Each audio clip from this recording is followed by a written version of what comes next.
How's it going, anime fans? Welcome back to my episode review of Parasyte the Maximum, episode 6, The Sun Also Rises. Shinichi has just been penetrated by his mother. Damn! I'm not gonna lie, this Parasyte is the dumbest motherfucker ever. It doesn't understand a seatbelt, it leaves Shinichi right there alone whilst Miggy's still alive. And it wasn't sure if it killed his dad. You dumb fuck! What? Miggy then transforms into Shinichi's heart, because obviously his is being punctured by his mother. Whilst Shinichi's mum goes walkies and leaves him right there, Miggy says something quite interesting. I should gradually recruit cells from all over his body to augment the healing of his wounds. At the same time, I will gradually return to his right hand through his bloodstream. How Miggy got into his heart in the first place, he actually left his arm and jumped straight into his chest. Fucking alien style. Miggy is not going to come out of his chest again. He's going to go for the bloodstream and kind of gradually grow his arm back. Does that mean that Miggy is now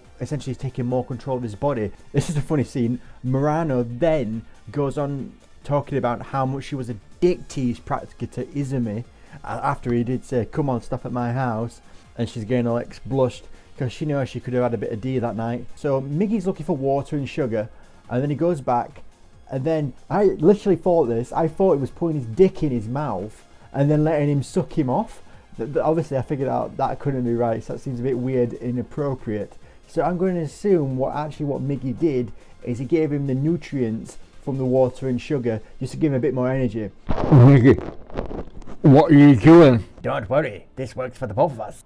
Shinichi wakes up looking way skinnier than he did before. I want to point out, I mean extremely skinnier. Here's a comparison. Yeah, he's fucking skinny. And now, he doesn't need glasses. Whilst Miggy has gone through his bloodstream, I reckon indirectly he's repaired everything else of him. You know, his glasses, his hearing.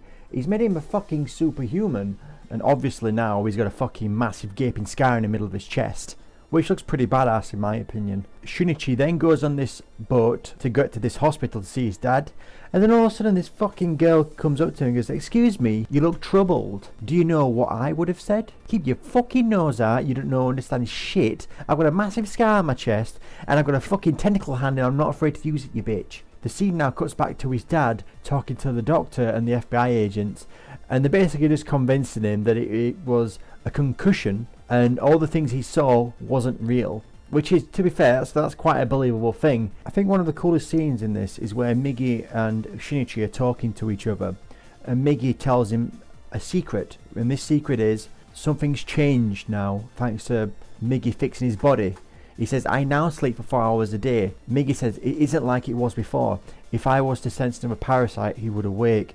If your breathing became uneven, I would notice it and then I would awake. Now, for them 4 hours, I'm asleep and I can't sense anything around you until I wake up." It wasn't mentioned in this, but it got me thinking, does this also mean when Miggy's asleep, can other parasites sense him? It could be a weakness, it could be a strength.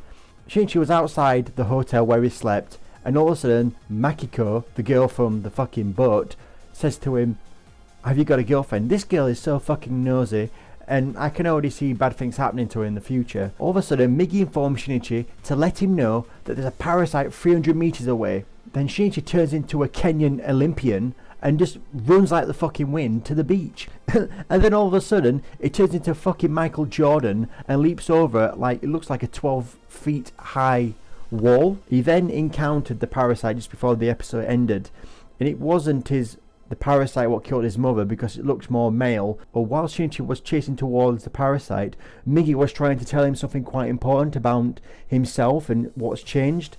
But obviously Shinichi was in a rush to try and kill the parasite, so he said, "Hold back, tell me later." And I reckon that's going to be fundamental in what's going to happen in the next episode. So I'm really looking forward to it.